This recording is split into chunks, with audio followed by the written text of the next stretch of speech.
Ayan. Hello mga best friend, magandang hapon sa inyo. So, meron lang tayong konting tips. Ito naman ay may kaugnayan doon sa pagluluto. No? Ayan.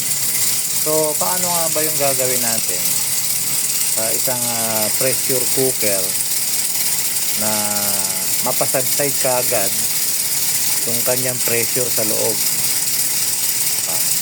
O kasi pag nagluluto tayo, pinatay natin ito, hindi naman kagad sasubside yung init niyan eh.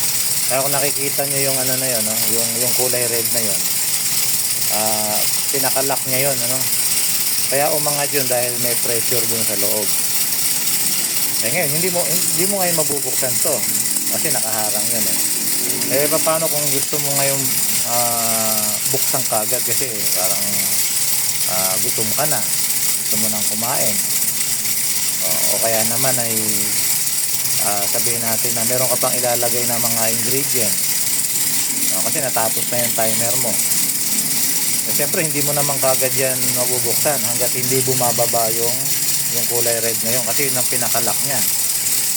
Kaya ang tanong, paano mo mabilis na mapapasubside?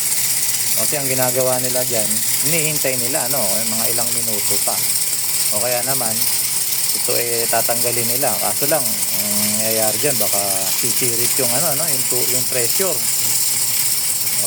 baka magtatalsikan yung tubig, o kaya naman yun bababa nila yun yung kulay red na yun. So may pressure yun, mahirap kaya yung technique para mapababa agad yung pressure sa loob. So ganito lang yun mga best friend, panoorin nyo, halimbawa kagaya papatayin na natin, yan, papatayin na natin, yan, tingnan nyo. So hindi mo muna mapapababa yan, kasi tingnan mo, tingnan natin, subukan natin ibaba yun,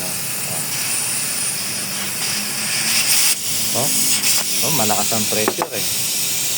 So ang gagawin natin dyan mga best friend,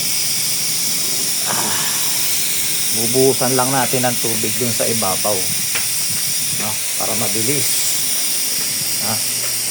Yan. Kita nyo, papatakan lang natin ang tubig yan dito. Kita nyo, magsasubside ka agad. Kita nyo, napakasimple.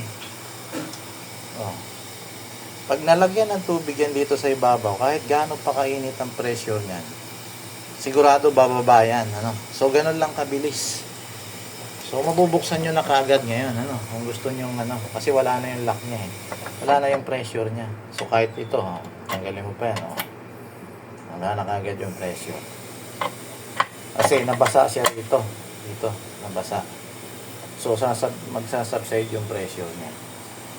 So yun lang mga friends, mga best friend, ganun lang kasimple yung kabilis yung kung paano magpa-subside ng pressure sa loob ng pressure cooker.